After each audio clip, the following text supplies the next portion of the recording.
Chin Chin Café. Bon, ben, chin chin tout le monde.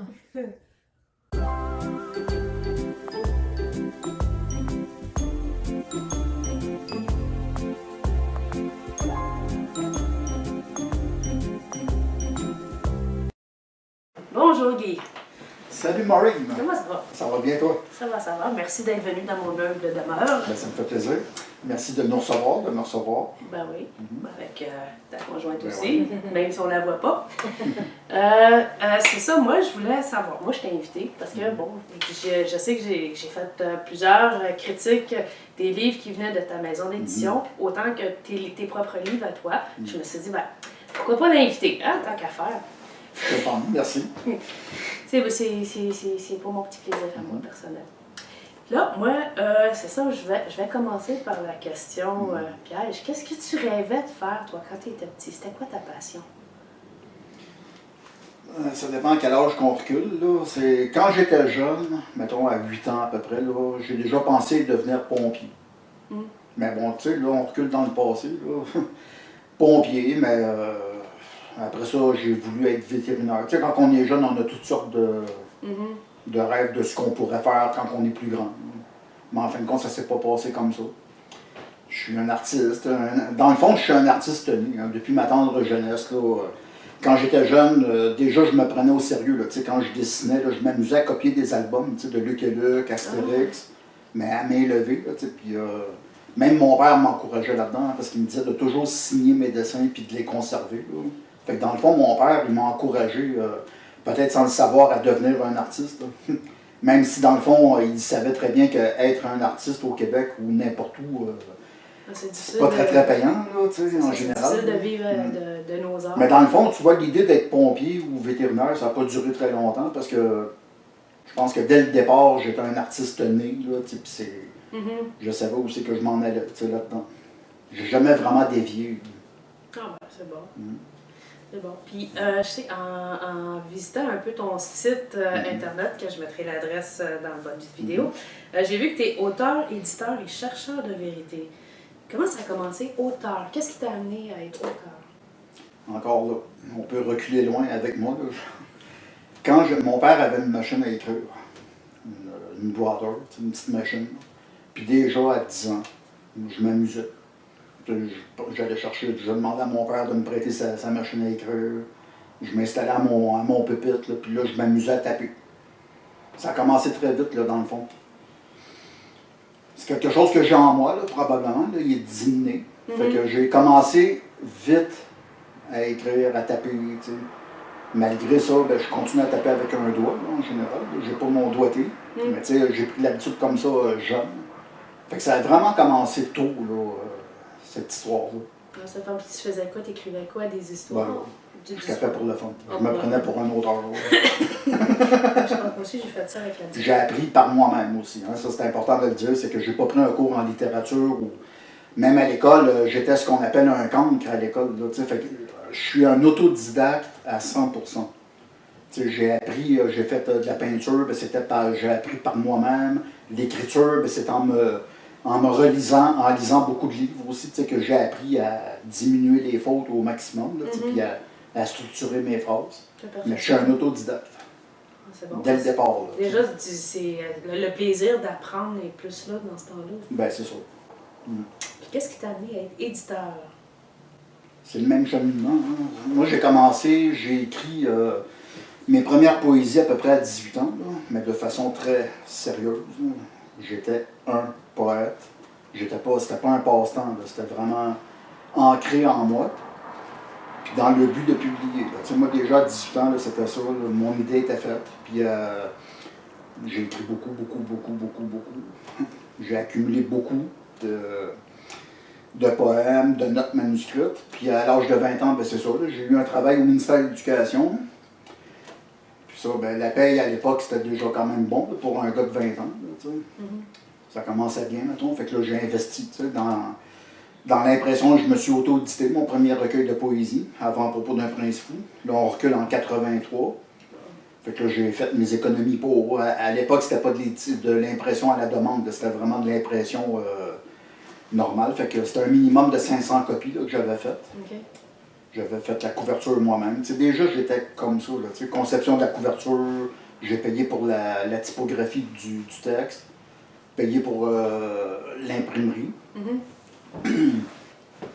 Puis à l'âge de 20 ans, ben, je me tenais beaucoup dans le milieu artistique. Là. On avait en 83, ben, on s'occupait de la galerie du Frère Jérôme sur la rue Saint-Denis, en face justement du Saint-Sulpice.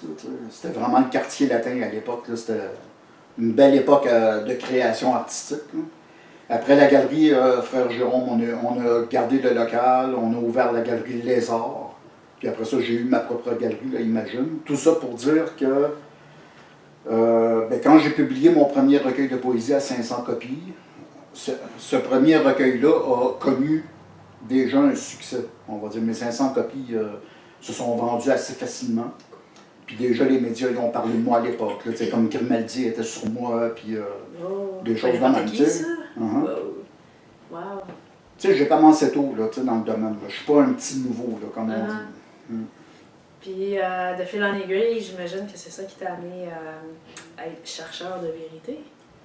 Encore là, hein? Chercheur de vérité, c'est un terme. Ouais. J'ai décidé récemment de prendre ce terme-là, mais dans le fond, j'ai toujours été accroché à la vérité. Là. Moi, pour moi, la vie, c'est une question de... J'ai toujours été chercheur, dans le fond. Là, on peut reculer loin. Hein? Chercher à comprendre un paquet d'affaires. Regarde, je me suis intéressé à plein de choses là, dans ma vie. L'histoire, la généalogie. J'ai toujours été comme ça, là, dans le fond. Fait que qu'on appelle ça chercheur de vérité ou autrement, là, ça fait, encore une fois, ça fait partie de moi. Là, Ouais, ça je peux pas m'en détacher, là, parce que moi, je me dis à quoi ça sert, là, de... Moi, là, les affaires, pas d'hypocrisie, mais de jouer un jeu dans la vie, là, dans le fond, ça m'intéresse pas. Moi, je suis pas là pour jouer un jeu. C'est à prendre ou à laisser. Même, j'irais jusqu'à dire qu'on m'aime ou qu'on m'aime pas, ben, à la limite, je m'en fous. Des fois, je m'en fous pas parce qu'il y a des choses qui peuvent m'atteindre personnellement. Il y a déjà des gens qui se sont amusés à m'attaquer de certaines façons. Fait que c'est sûr que émotionnellement, ça peut me toucher, mais dans le fond de ma vie à moi, de mes décisions personnelles, j'en ai rien à foutre. Fait que moi, je ne changerais pas pour faire plaisir au monde. C'est à prendre ou à laisser. Non, c'est bon. Y a-t-il d'autres choses que tu veux nous raconter? Je sais que tu as amené des livres avec toi. Je sais pas si tu veux en parler un peu. Ben, ça dépend. Là, si tu veux, la bonne franquette, comme on dit. Ben, au niveau des livres, c'est comme je te disais, j'ai publié mon premier recueil de poésie en 83. 4 ans après, je publiais mon deuxième recueil, La bataille des saints. J'ai fait d'autres petites publications là, après. Plus récemment, ben, j'ai publié, ben ça c'est un compte rendu, si on veut, c'est Le Prince Fou. Là. Parce que ça, Le Prince Fou, c'est à peu près le même titre que mon premier recueil de poésie, Avant-propos d'un prince fou. Puis encore là, à 20 ans, j'étais conscient de ce que je faisais en écrivant Avant-propos d'un prince fou. Ça voulait dire qu'il y a une suite là, qui viendrait. Fait que je ne sais pas si on le voit à la caméra. Ça, c'est 2 volumes du livre Le Prince Fou, volume 1 et volume 2. Ça, c'est surtout un compte-rendu de mes recherches, là, justement, généalogiques, historiques. Beaucoup sur ma famille, mais aussi en général, là, sur l'histoire européenne versus le Québec, puis versus aussi mes ancêtres, les ancêtres familiaux. Fait que j'ai publié ça, puis plus récemment, ben, j'ai travaillé fort pendant plus d'1 an à la rédaction, comme tu sais, de mon livre La Société Fabienne. Ça, c'est mon ouvrage que je considère le plus important à l'heure actuelle. Il y a beaucoup d'ouvrages, il y a beaucoup de recherches là-dedans, ça paraît. Oui. Pour avoir lu une partie à venir jusqu'à date, là, je me promets de relire le livre au complet, là, mais... Ben, c'est sûr qu'il y a du stock, tu sais, puis je veux pas, c'est pas pour me vanter, là, mais dans un livre de 484 pages, ben, il y a plus de 500 notes et références dedans. Puis ça, c'est quand même assez rare qu'on trouve un livre, je dis pas que c'est unique, mais c'est quand même assez rare qu'on trouve dans un livre de 500 pages plus de 500 notes et références. C'est des notes et références avec des liens qui conduisent. Dans le PDF, les liens sont cliquables. Mais malgré ça, même dans le livre papier, si on tape à l'ordinateur les liens que je fournis, bien, ils vont conduire les gens vers des documents vers des compléments d'informations par rapport à mon livre là, que j'ai écrit. Fait que oui, c'est du stock, là, puis il y a beaucoup d'informations dedans. Pour ceux qui veulent se renseigner. Des choses qu'on n'apprend pas nécessairement en regardant les nouvelles, hein, ça? Pas du tout. Les nouvelles, ce qu'on appelle les mainstream médias, c'est... comment qu'on pourrait dire? C'est de plus en plus connu, là, que les médias traditionnels... c'est un lavage de cerveau, hein, si on veut. C'est de la manipulation psychologique. Ils vont dire ce qu'ils veulent bien que les gens sachent. Fait que si les gens ne font pas de recherche par eux-mêmes, s'ils n'ont pas la curiosité d'aller chercher l'information à côté, si les gens arrivent de travailler puis ils s'assoient devant leur télé puis ils se contentent d'écouter ça, ou la radio, ben c'est bien de valeur pour eux autres, là, mais il en manque un bout, là, comme on dit. Mais c'est voulu comme ça, hein? C'est pas mal voulu comme ça aussi. Parce que bien souvent, à la télé ou à la radio, ils vont te dire qu'est-ce qu'ils veulent que toi tu penses puis comment ils veulent Puis moi, je comprends très bien aussi en même temps que les gens, en général, comme moi, je me donne le temps. Bon, c'est du temps qui me coûte cher dans le fond, là, parce que pendant que je fais ça, ben, je fais pas d'autre chose. Là. Mais qu'est-ce que tu veux? Moi, je me donne ce temps-là de chercher, d'essayer de comprendre les choses, puis de le diffuser aussi, parce que moi, je garde pas pour moi. Hein. Comme tu le sais, j'ai un site internet, je suis tout le temps connecté sur Facebook. Je partage beaucoup d'informations aux gens. Fait que je suis pas quelqu'un qui va faire de la recherche, puis là, je me garde ça pour moi. Là. J'aime partager. Je sais pas comment que les gens le reçoivent. Des fois, je trouve qu'il n'y a pas assez de gens, quand on regarde les likes ou les lectures, je pense que je suis quelqu'un quand même qui essaye de partager des informations pertinentes. Fait que c'est ça. Pour les likes sur Facebook, il faudrait que tu mettes des photos de petits chats. Ça pogne. J'ai fait l'expérience déjà. Ouais. Donc c'est vrai. Mais c'est ça le problème, hein, c'est que les gens, il faudrait... je comprends que le monde, en général, ils n'ont pas vraiment le temps. C'est métro, boulot, dodo, comme on dit. Les responsabilités.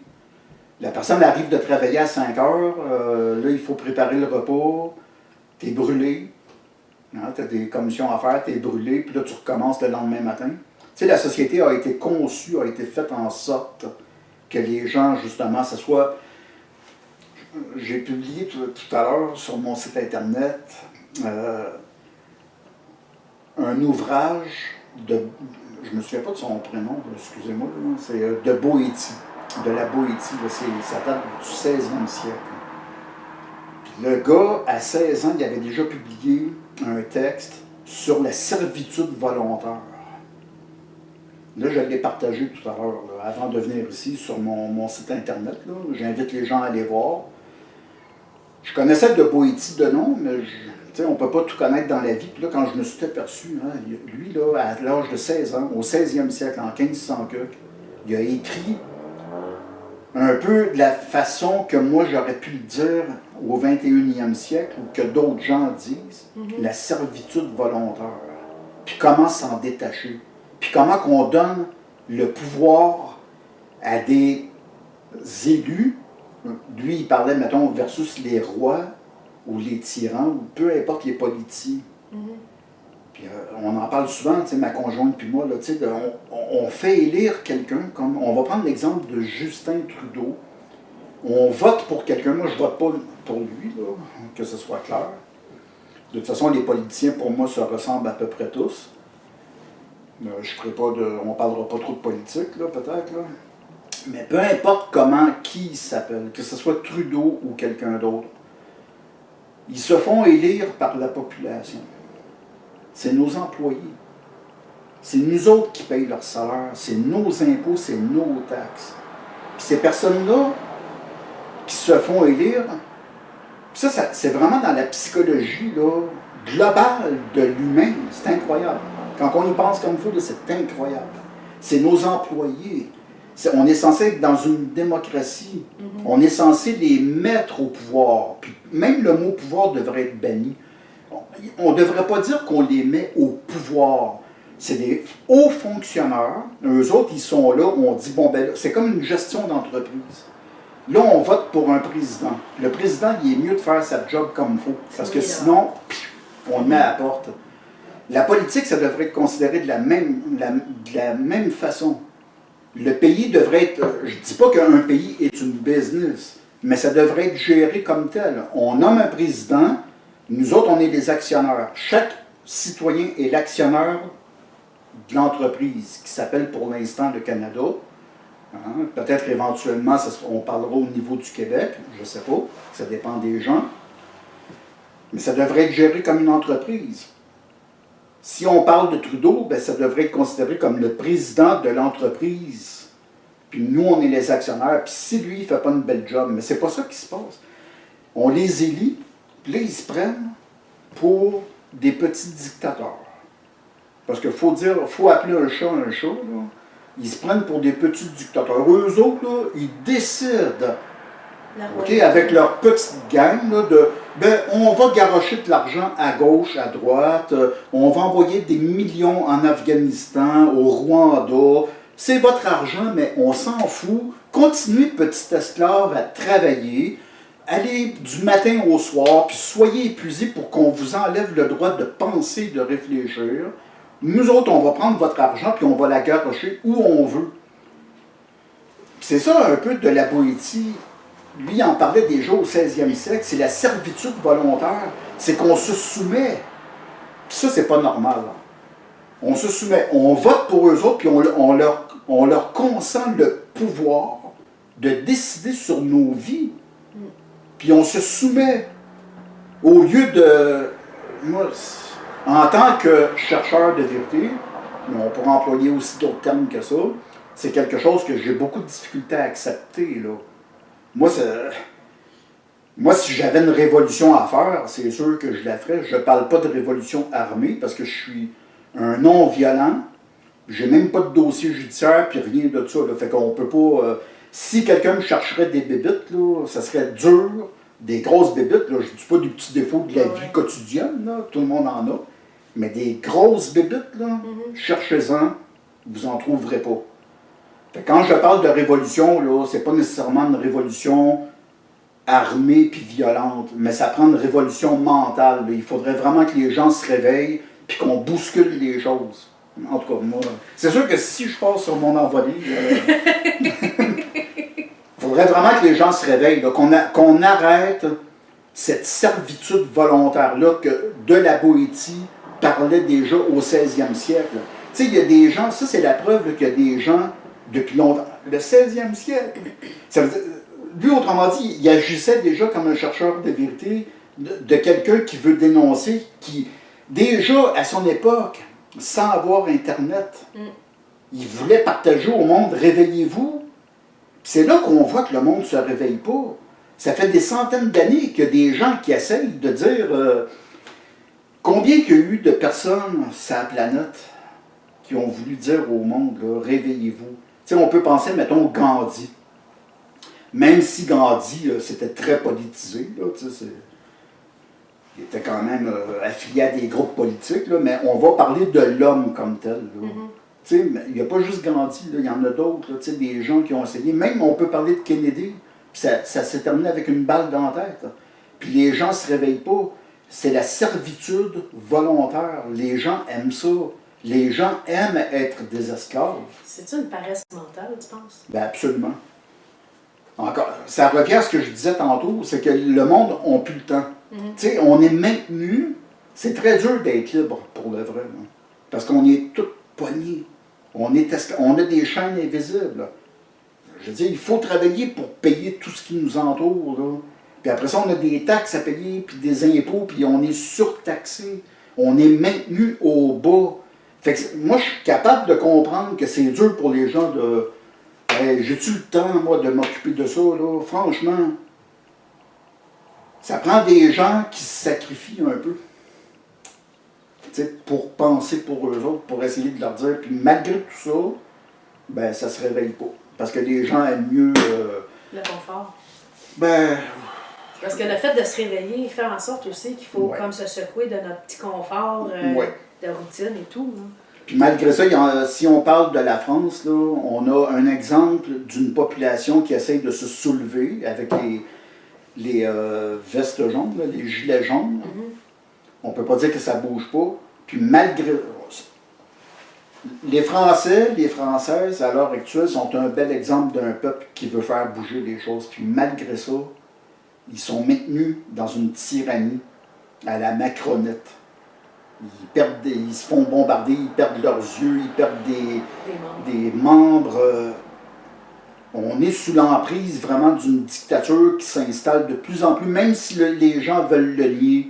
Puis là, il y en a qui vont dire « Ah, la théorie du conspirationnisme. » Non, non, regardez. Là, je vous le dis là, devant la caméra. Là, la théorie du conspirationnisme, là, oubliez ça.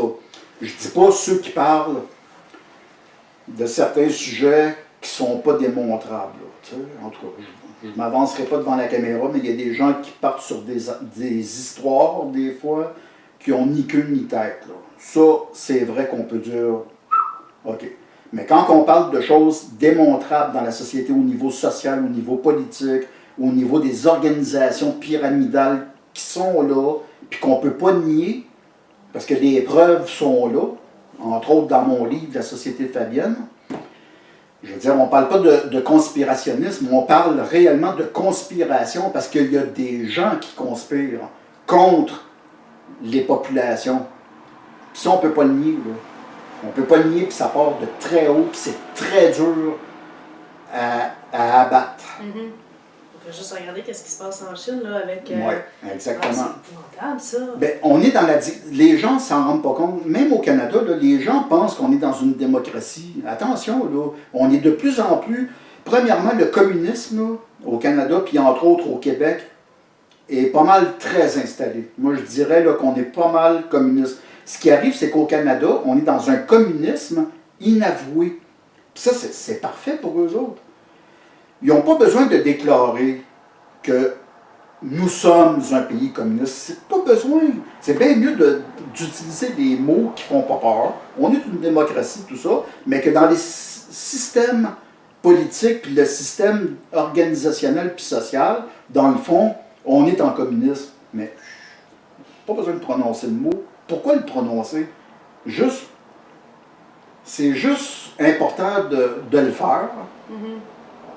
Mais pas besoin de prononcer le mot communisme. Mais on n'est peut-être pas encore dans un communisme total, parce qu'on a quand même des marges, mais de plus en plus, on se dirige vers un contrôle total des individus. C'est déjà bien commencé. Puis si on revient sur la Chine, puis même en France, avec les gilets jaunes qui essayent de contester, mais qui se font... Regarde, il n'y a aucun avancement. Là. On ne peut pas dire qu'il y a de l'avancement, il n'y en a pas. Macron, c'est ça.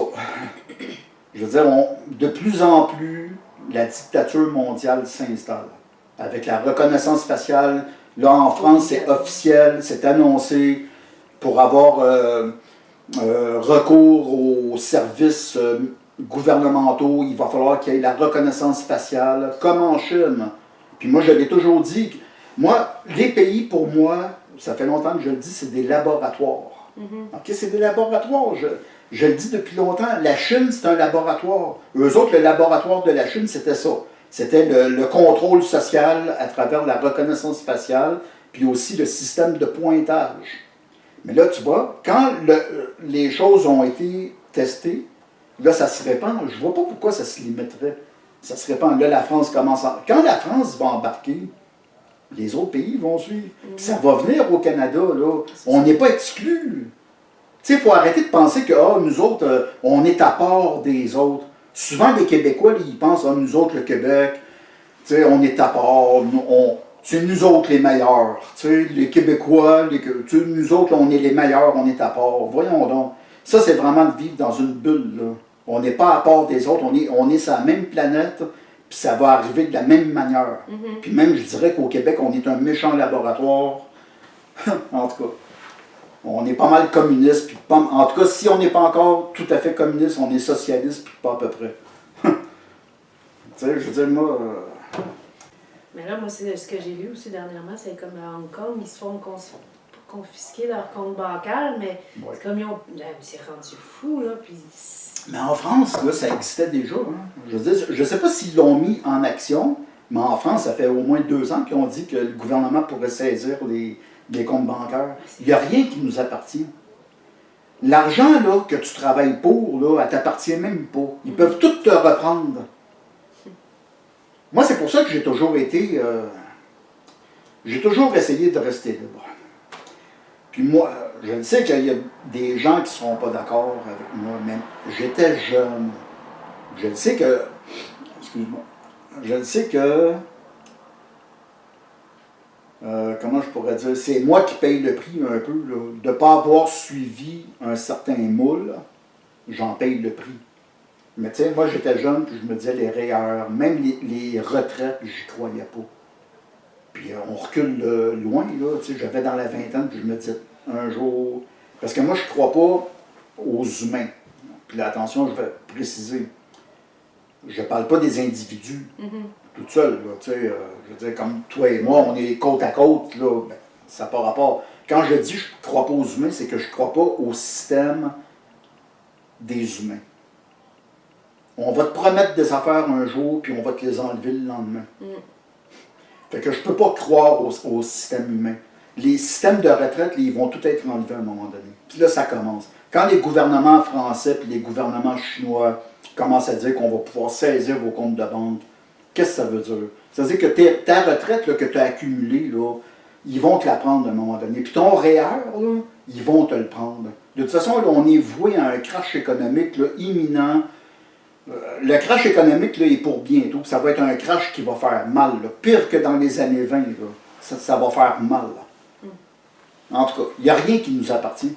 Parce qu'on s'est laissé, comme la Boétie disait, ben c'est la servitude volontaire. On les a laissés faire. On les a laissés prendre le pouvoir. Ils ont utilisé le mot pouvoir alors qu'ils ne devaient pas l'utiliser. Il est trop tard. On leur a tout donné. Fait qu'eux autres... c'est la royauté quasiment ça, finalement.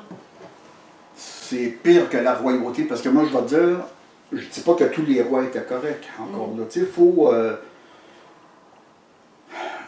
il faut aussi mettre de l'eau là, dans le vin, comme on dit.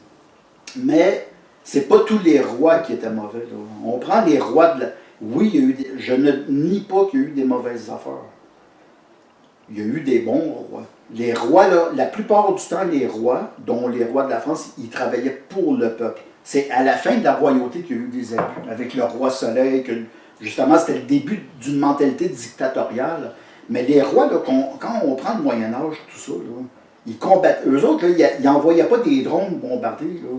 Ils prenaient leur cheval, ils prenaient leur épée, puis ils allaient combattre avec les soldats. Je veux dire, les rois marchaient dans le peuple. Là. Je ne me souviens pas quel roi de France, là, peut-être Louis VII ou un truc de même, là, il marchait. Mettons, il y avait un marché là, dans la cité. Ben lui, il n'avait pas peur, il n'avait pas des bodyguards. Il allait marcher avec le peuple. Tu sais, c'était du monde. Tout n'était pas mauvais dans les rois. Là. Tu sais, souvent, il y a une mauvaise conception là, de ça. Tout ça pour en venir à dire que c'est bien pire que la royauté, ce qui se passe là. C'est vraiment des dictateurs. C'est des... c'est pire que les rois, là. C'est pire, c'est des dictateurs, comment on dit, là, tu sais, des... En tout cas, il y a un terme que j'oublie, là, mais c'est vraiment des gens, eux autres, ils ne travaillent pas pour le peuple du tout, là. Même au contraire, ils veulent en éliminer une bonne partie de sa planète, là, ça ne les dérange même pas, là. On est des fourmis pour eux autres, là. Tu sais, c'est le mari de la reine d'Angleterre, tu sais, on parlait de roi, là, mais la reine d'Angleterre, c'est autre chose, là. Elle vient d'ancêtres un peu bizarres. Mais tu sais, le mari de la reine d'Angleterre, il le dit, hein? Il le dit que lui, il aimerait se réincarner en virus, okay, pour éliminer justement la population mondiale. Puis là, on parle du mari de la reine d'Angleterre, tu sais. Franchement. Une grosse tentative de joke, ça, ou quoi? Non, c'est sérieux. De toute façon, c'est des eugénistes, là. Ils n'en ont rien à foutre de nous autres, là. Chum chum.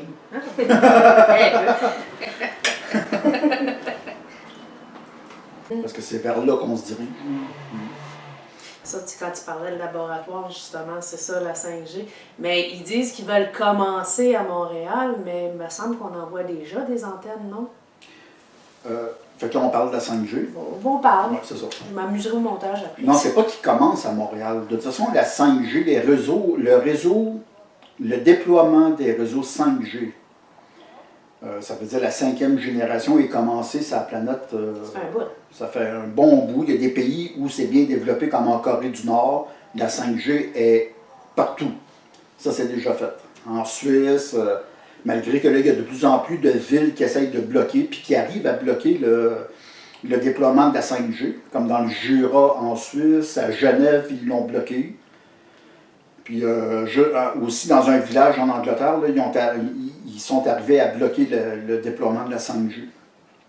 Mais c'est pas une question que ça commence à Montréal. Ce qui arrive, c'est qu'à Montréal, si les gens lèvent le regard un peu, ils vont s'apercevoir qu'il y a beaucoup d'antennes géantes, parce que c'est pas des petites antennes, c'est vraiment c'est des armes de guerre, okay, qui sont déjà installées, puis il va en avoir beaucoup plus, parce que juste à Montréal, ils prévoient d'installer entre 50 000 et 60 000 antennes de ce genre.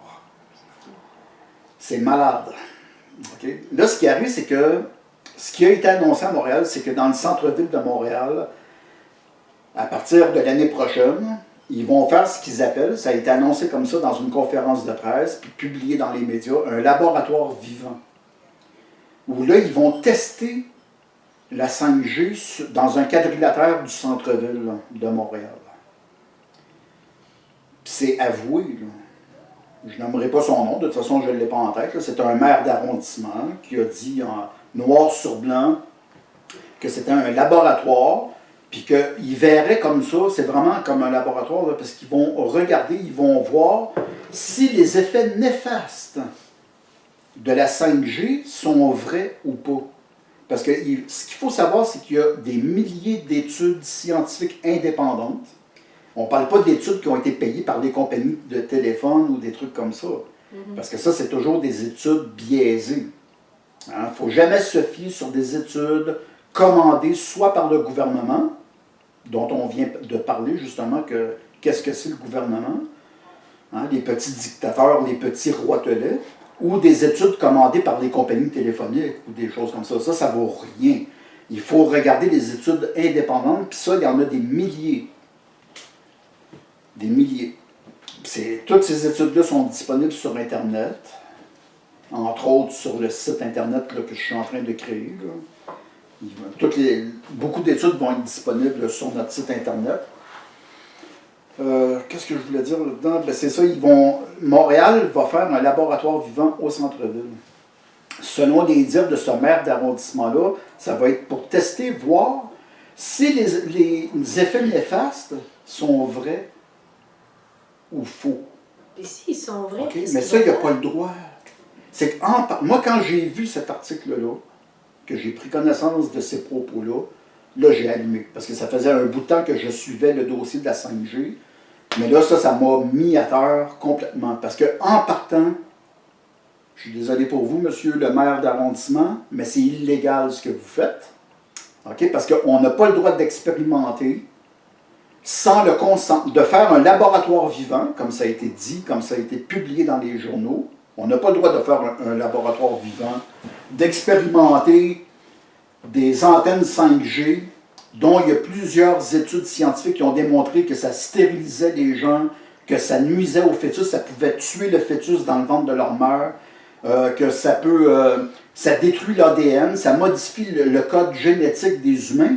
J'ai pas envie, moi, de me faire modifier le code génétique.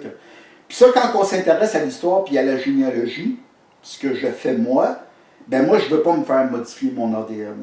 Moi, puis ça devrait être valable pour tout le monde, là. J'ai des ancêtres. OK? Puis je veux pas que mon code génétique, que mes ancêtres, depuis des centaines d'années, c'est arrivé à moi, ils m'ont transmis ce code génétique-là.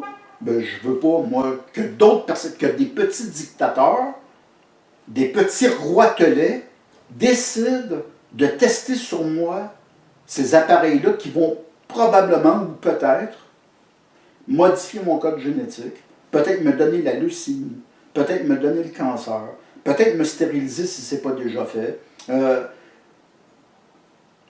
Cet acte-là est un acte criminel en partant. Puis moi, j'ai fait mes recherches, puis si on repart à la base, bien, il faut ressortir le code de Nuremberg. Le code de Nuremberg, C'est tout publié sur mon site personnel, puis là, c'est publié aussi sur le site de l'association que je suis en train de créer pour combattre le déploiement de la 5G. Le Code de Nuremberg, c'est le tribunal international, le premier tribunal international qui a eu lieu, entre autres pour les criminels de guerre nazis, mais aussi pour les médecins nazis. Les médecins nazis qui faisaient des expérimentations justement sur les humains, entre autres sur les juifs et d'autres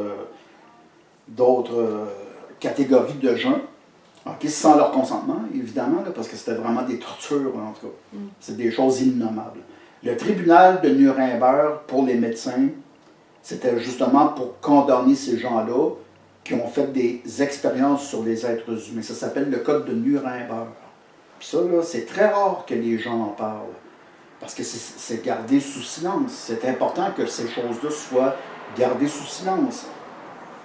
Ce qu'il faut savoir, c'est que le Code de Nuremberg, moi j'ai donné accès sur mon site là, aux 15 volumes, je crois, du Code de Nuremberg, les ouvrages officiels de l'époque, avec des liens vers le gouvernement américain. C'est vraiment des sources sûres. Puis ce qu'on lit dans les aspects principaux du Code de Nuremberg, c'est les 10 points que le tribunal a notés.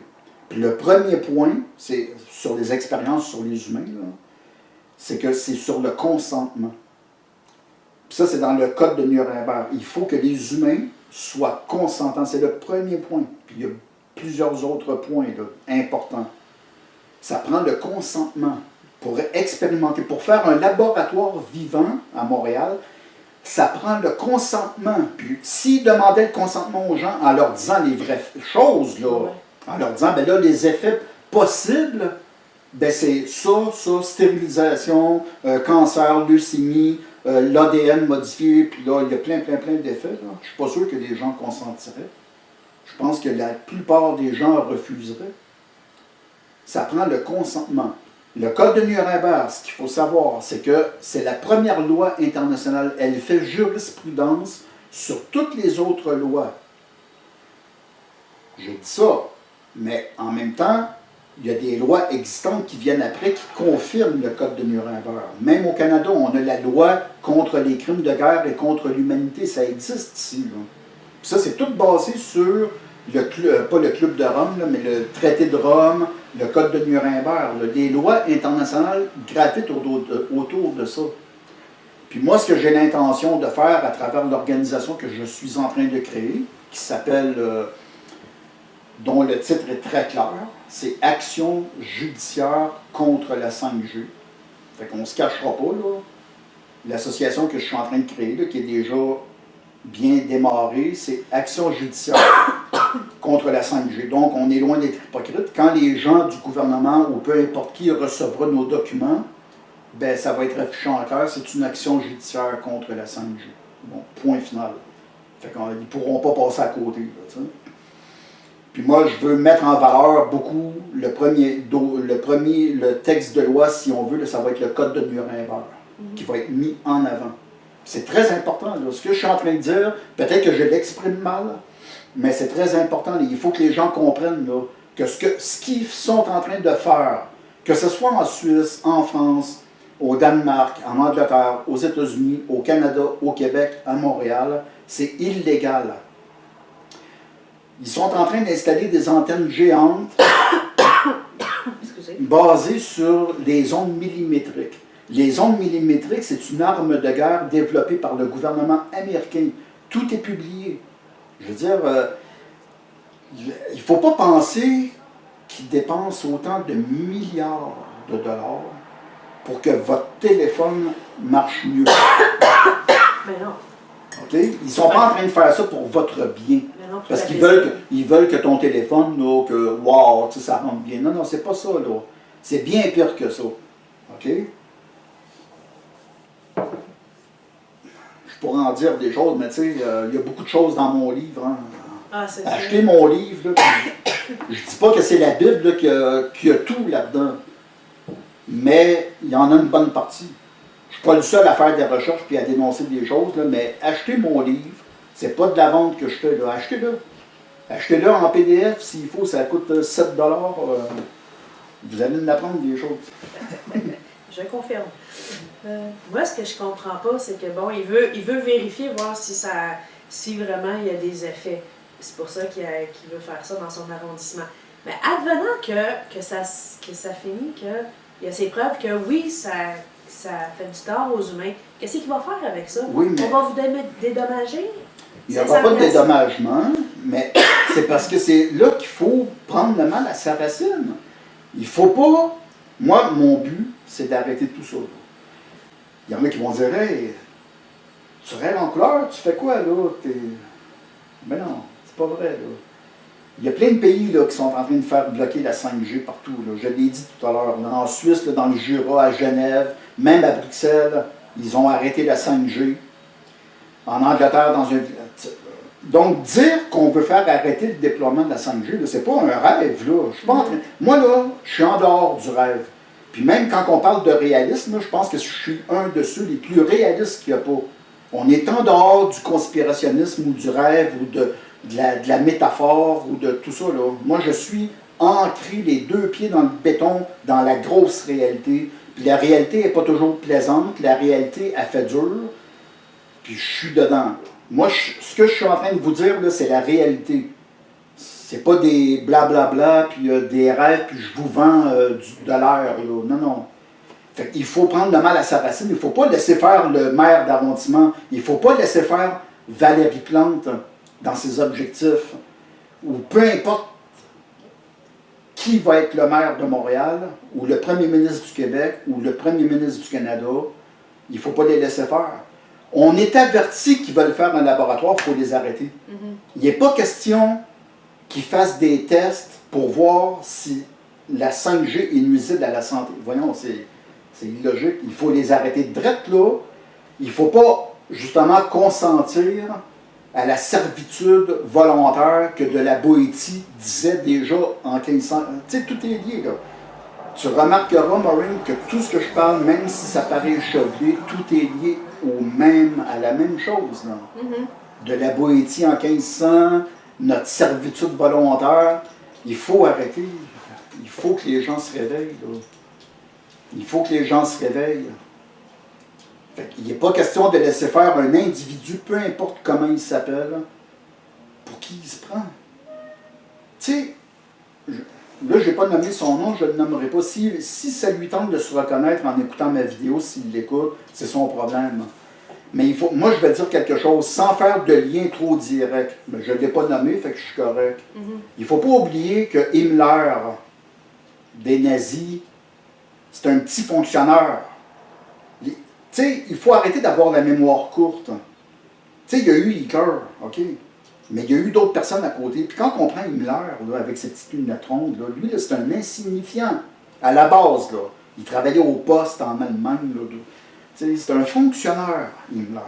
Mais regarde les dégâts qu'il a fait. Il était aussi pire, puis peut-être même pire qu'Hitler. Ça. Tu sais, il était en tout cas égal à Hitler là, en termes de crimes de guerre. C'était le chef des SS. Là. Mais quand on le prend au départ, c'est un fonctionnaire banal, sans danger, avec une tête de crapaud, puis des petites lunettes rondes, un épais, là, un épais dangereux. Fait qu'il faut faire attention de ne pas donner le pouvoir à des gens que eux, ils essaient de s'octroyer des pouvoirs. Ils peuvent être déguisés, là. Un simple fonctionnaire avec des lunettes rondes, j'ai rien contre les lunettes rondes en passant, c'est une caricature que je fais, avec une tête de crapaud qui peut paraître banale pour tout le monde, si on leur donne une once de pouvoir, puis qu'on les laisse aller sur leur envolée de petits roitelets de dictateurs, c'est là qu'on va être fait. Ces gens-là, si à l'époque de la Deuxième Guerre mondiale, les gens étaient encore moins renseignés à cette époque-là, fait que c'est un peu plus normal. Mais de nos jours, avec Internet, avec tout ce qu'on a comme information, on n'est pas censé se laisser enfiroiper comme les gens se sont fait enfiroiper en Allemagne en 1929 jusqu'à 1945. On n'est pas supposé. On est supposé être très informé. Les gens à l'époque, s'ils avaient été bien informés, okay, ils auraient arrêté ce mouvement-là, des nazis là, qui prenaient naissance, avec des petits fonctionnaires, avec des gens insignifiants là, à la base. Là. souvent, mais dangereux, mais insignifiants. Là. Si on les arrête à la base, là, on n'en parlerait même pas aujourd'hui. Himmler, ça serait un trou de cul, là, ça serait rien. Mais on leur donne du pouvoir. Puis plus on leur en donne, plus ils vont en avoir. Il faut arrêter ça. Là on est en 2020, là, bientôt. Je pense qu'on n'a plus aucune raison. Puis mes propos sont basés sur des faits. Là. En lisant mon livre, on peut déjà en savoir une couple. Là, avec le groupe Bilderberg. En tout cas. Ça vaut la peine de vérifier les liens que tu mets dans ton livre, justement. Je ne les ai pas tous vérifiés, là. Mais pour en avoir vérifié une couple, c'était comme oh, t'as la mâchoire qui tombe. Hein? Bien, c'est sûr que j'envoie les gens, tu sais, quand on parle de liens, tout ça, j'envoie pas les gens vers des sites douteux. Là. Non. Tu sais, des sites, c'est pas une preuve dans le fond, il y en a plein d'affaires comme ça. Ouais. Quand je mets un lien, une référence, c'est vers des sources sûres. Ça peut être vers des liens de la CIA. Hein. Moi, je fournis des documents de la CIA, du FBI, ou des sites Internet, des actualités vraies, des vrais documents. J'envoie pas les gens vers voir un autre bouffon. Là, ça vaut rien. Là, non, c'est sérieux comme lien, qu'est-ce que tu as laissé. Vraiment, là, mais en tout cas, je sais pas comment tu as fait ton procédé pour avoir fait tes recherches et tout. Je ne sais pas moi-même. Chapeau. Vraiment, c'est un vrai. Ça paraît que c'est du travail. Vraiment, mais je te dis franchement, là, même moi, ça peut paraître bizarre là, ce que je vais dire, mais même moi, je me demande aujourd'hui comment j'ai fait. Si on tombe dans la mystique, là, sans tomber là-dedans trop, là, c'est comme si j'étais. Même la Société Fabienne, je dois te dire, moi-même, je ne la connaissais pas. Là, il y a, mettons, un peu plus qu'un an, là, je ne la connaissais pas. Je me souviens même pas comment je l'ai découvert. J'ai découvert la Société Fabienne, puis tout de suite, tu sais, ça m'a fait cliquer. J'ai compris que la Société Fabienne, c'est un enjeu, c'est une organisation très importante qui nous a menés à ce qu'on est aujourd'hui. Je ne dis pas que c'est la seule organisation. On le sait qu'il y a les francs-maçons, tout ça. Là. De toute façon, tout est interconnecté. Mais la Société Fabienne, eux autres, là, franchement, là, oui, il y a des francs-maçons, oui, il y a des sociétés secrètes, plus ou moins connues. La Société Fabienne, eux autres, c'est pas vraiment une société. C'est ça qui est bizarre. C'est pas vraiment une société secrète. Ils sont très clairement affichés. Là, je veux dire, ils ont leur site Internet, c'est vraiment big. Là. La plupart des ministres travaillistes, ça veut dire socialistes, en Angleterre, étaient membres de la Société Fabienne. C'est pas une société secrète comme telle, mais ils agissent comme une société secrète. C'est qu'ils ont des plans, puis ces plans-là, ben, ils font en sorte que ça arrive. Ils ont un objectif, puis ces objectifs-là sont basés sur la patience, ça fait partie de leur propre devise. Ils basent leur méthode sur le gradualisme. Ça veut dire qu'eux autres, c'est pas des révolutionnaires, c'est pas comme les bolcheviks là, qui ont sorti des guns. Eux autres, c'est sur la patience, d'infiltration. De toute façon, leur logo, c'est un loup déguisé en agneau. Je veux dire, déjà, leur logo de la Société Fabienne veut tout dire. Un loup avec une peau d'agneau sur eux autres. Eux autres, leur objectif, c'est d'infiltrer tous les gouvernements, toutes les couches de la société. C'est déjà fait. Là. À ce niveau-là, il est trop tard. Tout a été infiltré.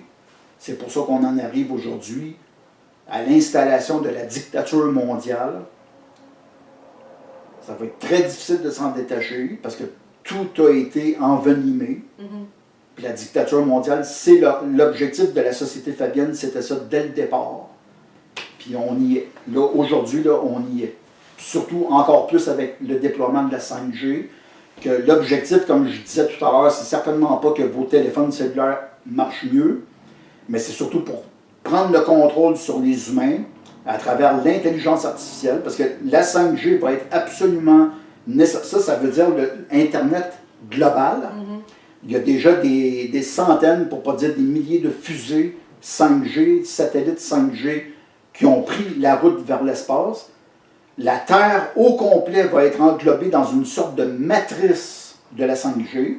Ça, c'est absolument nécessaire pour le gouvernement mondial dictatorial qui s'en vient pour bientôt, parce qu'ils nous disent qu'ils vont saisir tous nos comptes de banque, ils vont nous mettre à terre, ils vont nous implanter la puce, La 5G va être hyper importante pour que Internet fonctionne partout, pour faire marcher la puce électronique sur tous les gens, prendre le contrôle sur les humains, vous espionner en tout temps, la télévision intelligente, les appareils intelligents vont être dans vos maisons, on va pouvoir vous écouter, on va pouvoir vous filmer, on va pouvoir vous scruter.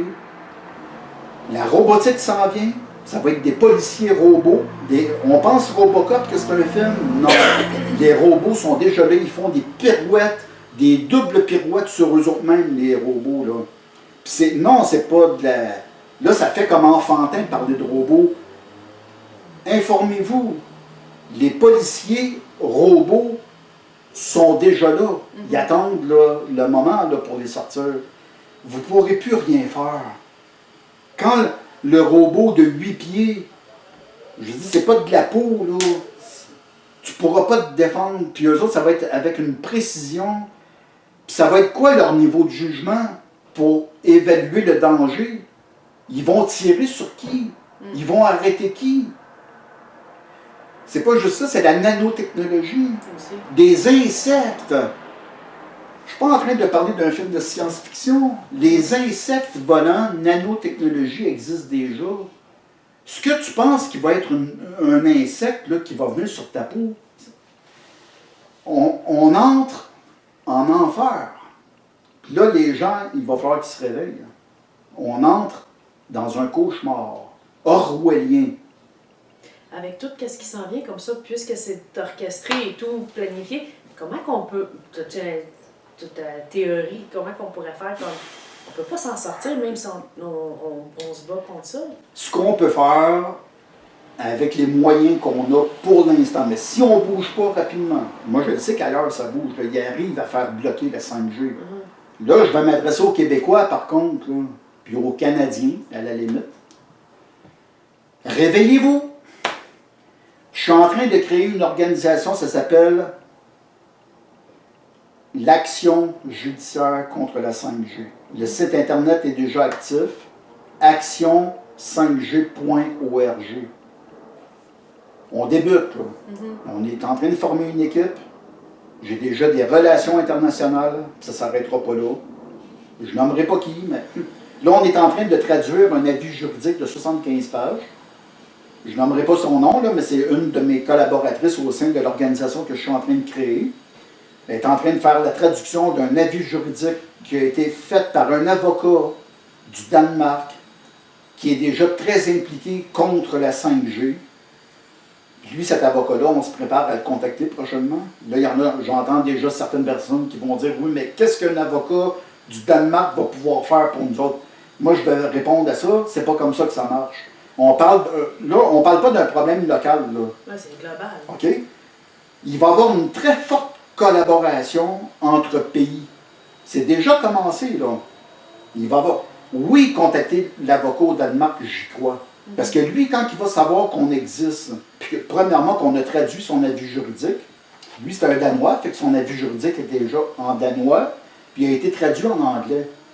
Nous, on est en train de le faire en français, puis on va lui envoyer, puis on va lui remettre avec un très grand plaisir. Puis là, on va se faire connaître à lui. Okay? On va faire connaître nos objectifs, qui est de mettre de l'avant le code de Nuremberg. Parce que jusqu'à maintenant, moi, d'après ce que je vois dans toutes les organisations qui existent, là, qui veulent se battre contre la 5G, à ma connaissance, il n'y a personne qui a mis de l'avant le code de Nuremberg. En tout cas, jusqu'à preuve du contraire, on va être les premiers. Puis moi, j'ai hâte de lui annoncer à l'avocat. J'ai hâte de voir ce que ça va être sa réponse, sa réaction. Puis s'il pense que c'est intelligent ce qu'on fait, moi, d'après moi, il va nous offrir son appui. Qu'il soit au Danemark, ça n'a pas d'importance, là. Parce qu'il y a des associations de cabinets qui peuvent se faire, il y a des relations, même si c'était juste un appui moral, ça serait déjà beaucoup. Je veux dire, tu me demandais qu'est-ce qu'on peut faire. C'est vrai que globalement, on est dans un cauchemar. Ça, j'en parle souvent à ma conjointe. Parce qu'on leur a donné le pouvoir, ils ont toutes les armes, ils ont tous les satellites, ils ont la bombe nucléaire, ils ont la bombe à neutrons, ils ont les vaccins, ils ont tout. Fait que s'ils veulent nous éliminer, ils nous éliminent en pesant sur un bouton. Ils peuvent empoisonner notre eau, là, puis nous éliminer. Mettons, ils voudraient détruire les citoyens de Montréal, là, ils ont juste acheté de, je sais pas quoi, dans l'eau, puis poum, poum, poum, du jour au lendemain, il y a minimum la moitié de la population qui n'existe plus. C'est très facile d'éliminer la population. Ils ont tous les pouvoirs. Qu'est-ce qu'on peut faire à l'heure actuelle?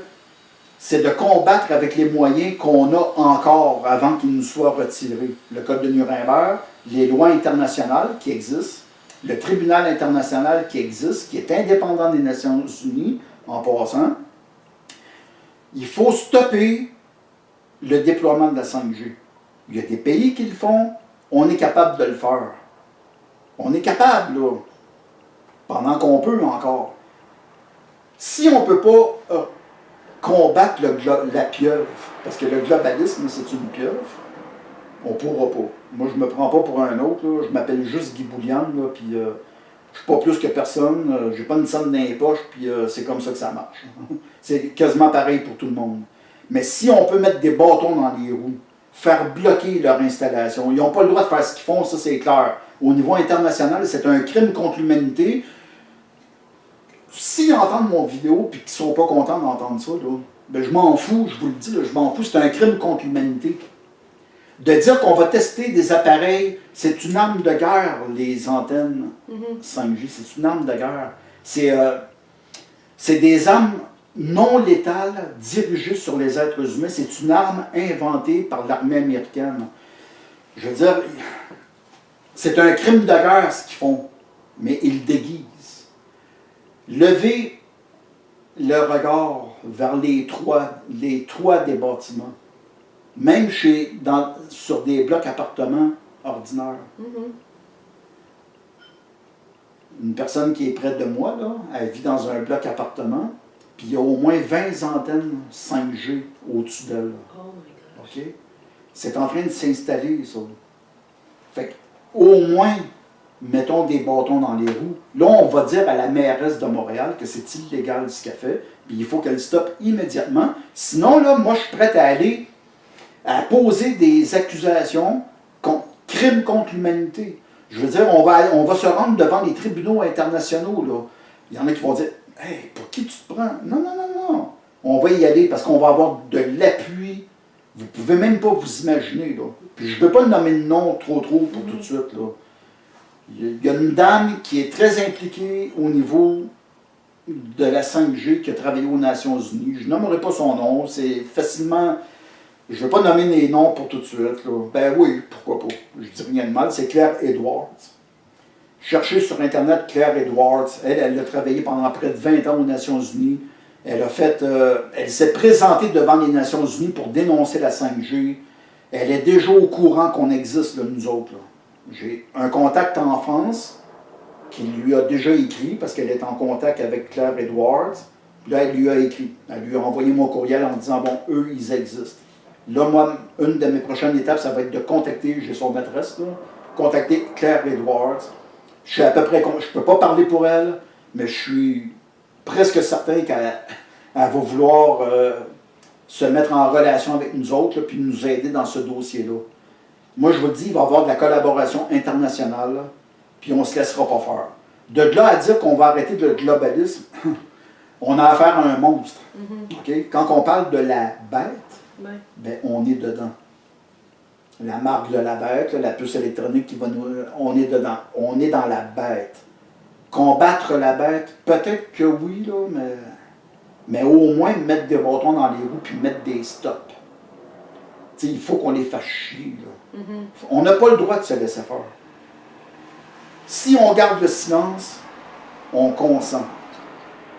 Si on consent, on est foutu. Fait que si on prend la peine d'informer les gens, cherchez sur Internet ou vous irez voir notre site Internet qu'il est déjà actif, action5g.org. Il va y avoir de plus en plus d'informations dessus. On ne fait que débuter. Sinon, allez sur Internet. Cherchez 5G, là, des problèmes. OK? Les informations sont là. La conférence là, de Montréal, là, elle a eu lieu, ça a été publié dans les médias. L'information est là. À partir du moment où on a l'information, puis que les gens font la sourde oreille puis qu'ils gardent le silence, ça équivaut à un consentement.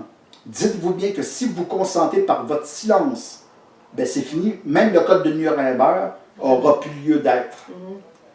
Donc, on doit agir. Si on n'agit pas en tant que citoyen,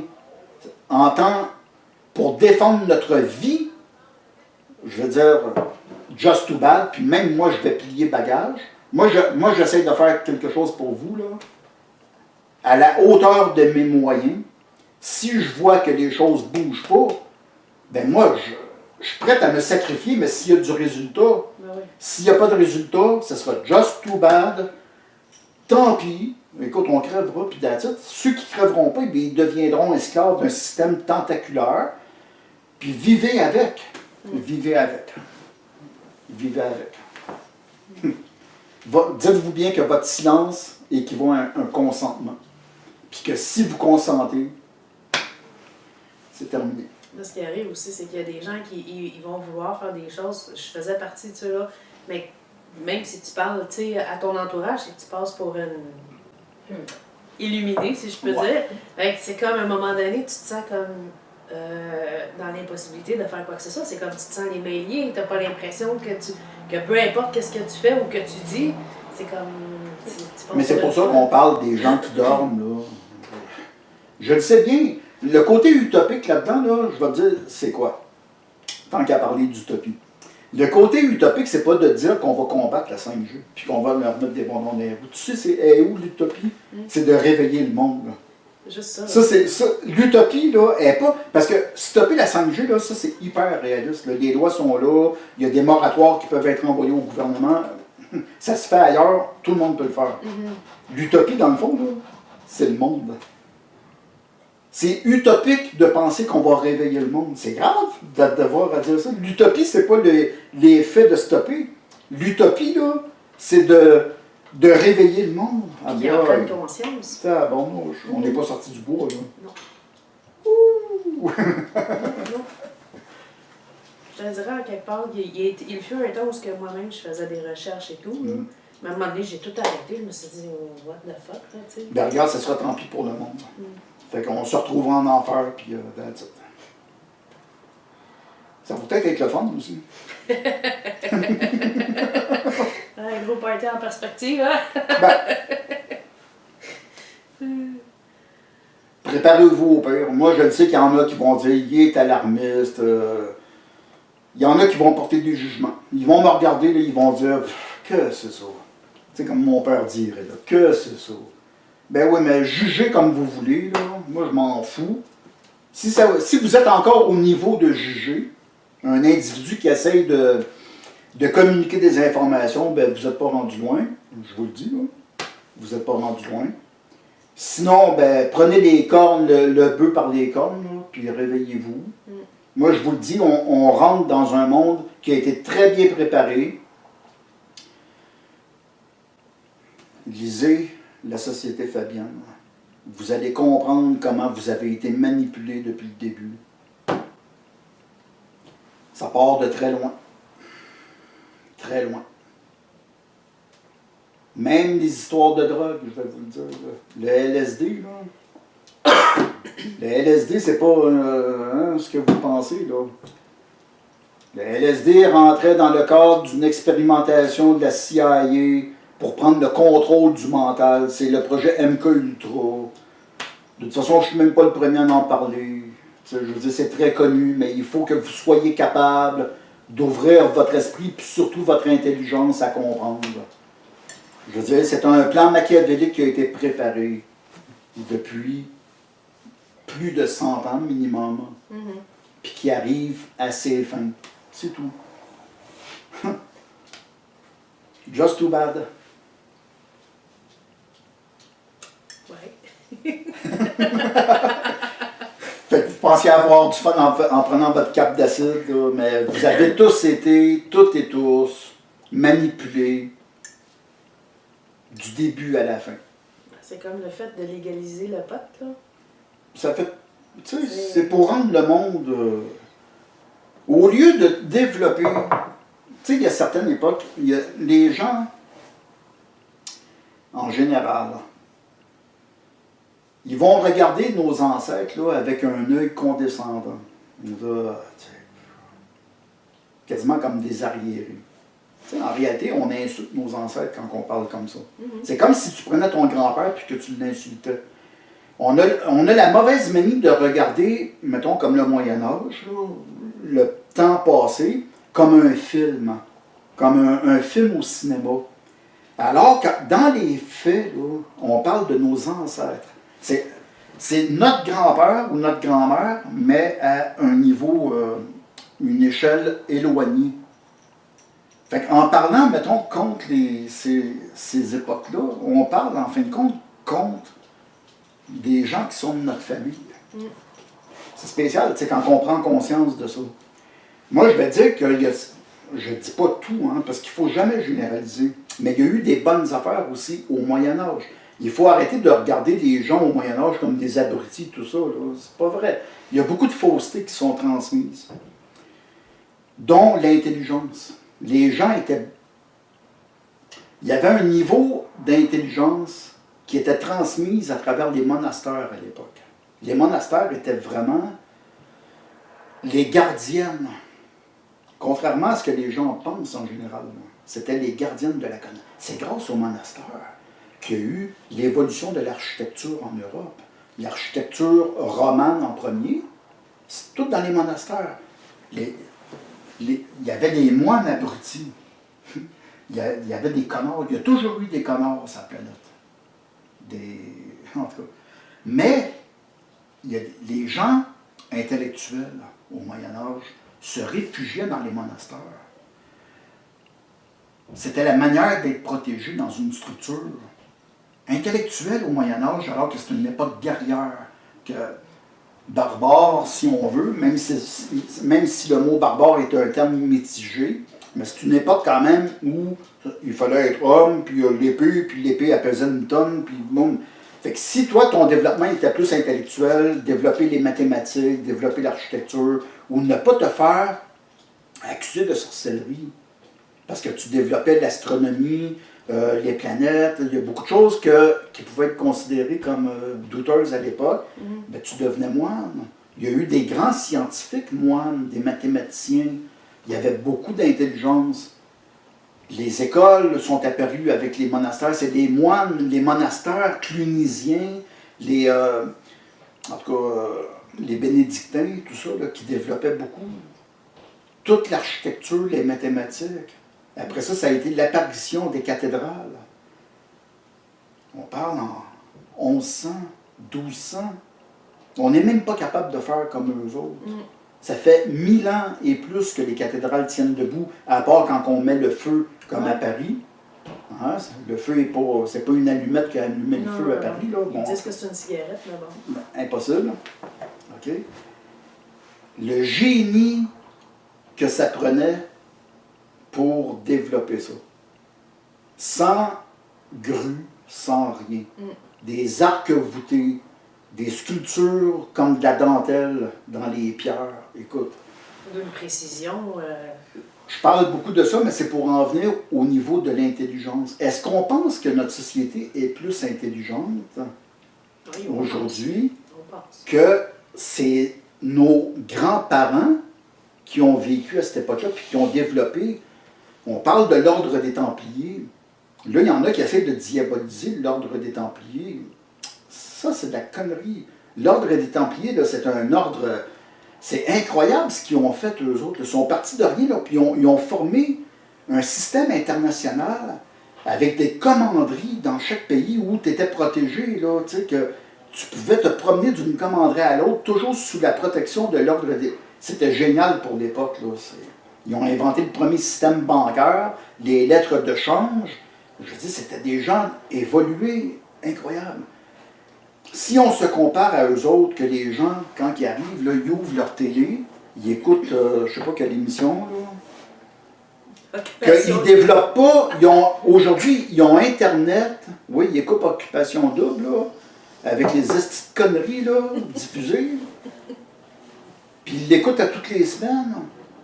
Alors qu'on a, en réalité, toute l'information servie sur notre plateau, hein, quand on fait de la recherche, le minimum, là, moi, je le trouve tellement incroyable. Comme quand j'ai écrit La Société Fabienne, ou même avant, puis même après, puis qu'on part vraiment à la recherche de documents, on a accès à tout. Même des documents de la CIA, des documents du FBI, des documents, des livres qui sont tous numérisés à la Bibliothèque nationale de France, des documents en... On a tout. Puis malgré qu'on ait tout, on n'a jamais eu une société aussi épaisse que ça. Jamais. Trop de facilité, hein? Ben même les gens, c'est même pas une question de facilité, les gens sont nuls. Oui, c'est ça. Plus que tu as de la facilité, plus que les gens sont paresseux. Ils sont nuls. C'est ça. Nuls. Fait que quand on fait le comparatif des deux sociétés, de l'an 900 à 1200 à 2020, on fait le comparatif, je me demande laquelle de ces deux sociétés était la plus intelligente. La société qu'on essaie de dénigrer comme étant moyenâgeuse ou notre société à nous autres. Hein? Où est notre niveau d'intelligence? Qu'est-ce qu'on a développé de plus? Là? Hein? Ben, j'ai vu, selon certains scientifiques, notre niveau d'intelligence est en déclin. Fait que j'ai beaucoup de parlotte. Ben ouais, c'est intéressant. Moi, c'est sûr, quand je me laisse aller sur ces sujets-là, c'est sûr que ça m'emporte, puis c'est sûr. Ben, il suffit. Si on veut en savoir plus, on a juste à aller sur ton site. Ouais. Celui que tu commences aussi là, sur la 5G. Ben, il y a mon site personnel, guybouliane.com, mais il y a aussi le site de l'organisation que je suis en train de créer pour combattre la 5G. En souhaitant que les gens nous suivent là-dedans, parce que dites-vous bien que c'est l'union qui fait la force. Hein. Il y en a déjà qui ont dit pourquoi un membership? Ben, moi, je vais le dire tout de suite pourquoi un membership. Premièrement, 10 $ par année, c'est pas la mer à boire. C'est même pas 1 $ par mois. Puis deuxièmement, le financement va être important. Je veux dire, il faut arrêter de penser que tout va être gratuit. Je veux dire, si on veut fonctionner réellement en tant qu'organisation, ça va prendre de l'argent pour les dossiers, imprimer les dossiers, envoyer ça à des gouvernements. Tu sais, les dossiers qu'on va envoyer, là, ça ne sera pas un dossier de 15 pages, là, ça va être un dossier avec les recherches scientifiques, avec les textes de loi, puis les mises en demeure, puis tout ça. Puis éventuellement, on va avoir des frais d'avocat. Fait qu'il faut arrêter de dire, toujours penser aux 10 $ qu'on a payé. Pourquoi membership? Si on était 100 000 personnes, c'est pas nécessairement pour prêcher pour ma paroisse, ce serait une autre organisation qui lui ferait 100 000 personnes qui donnent 10 $ par année, pas par mois, là, par année, pour soutenir cette organisation qui veut se battre pour vous. Bien, on aurait 1 million de fonds. 1 million de fonds pour agir pour les dossiers, pour communiquer, peut-être éventuellement même voyager. Si, je donne un exemple, si la femme, Claire Edwards, elle aimerait nous rencontrer, elle nous dit, ben, venez à l'ONU, parce que je suis capable de vous donner, elle a travaillé là, elle a accès à l'ONU, là. Puis elle dit, ben là, venez rencontrer, je vais vous présenter au... Ben, ça prend de l'argent. Si on communique avec l'avocat au Danemark, que lui, bon, il ne peut pas se déplacer, ils disent, ben, venez nous voir. Je donne un exemple, là, ça prend de l'argent.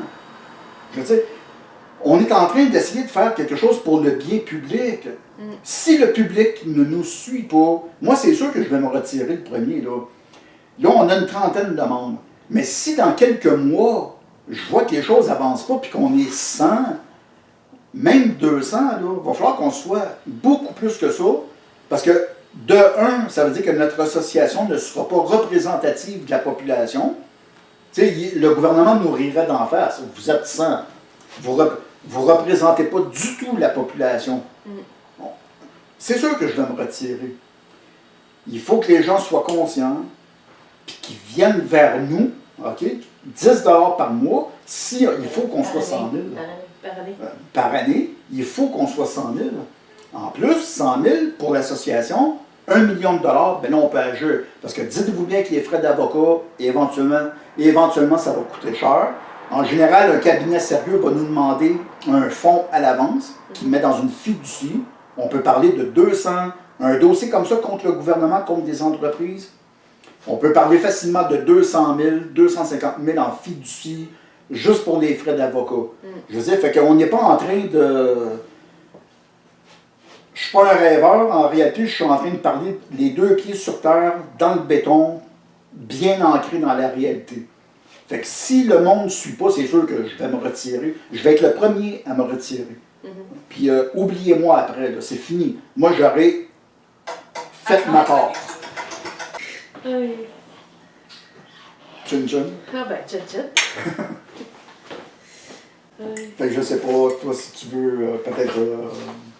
Ben, je t'en ai dit pas mal.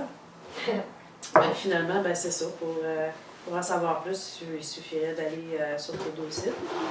Puis, un petit mot de la fin. Réveillez-vous. Tchin café. Chin chin.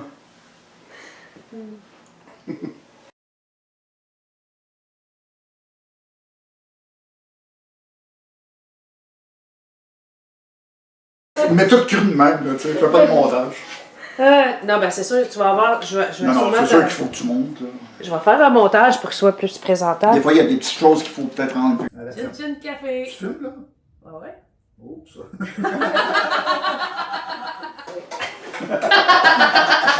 Une belle musique.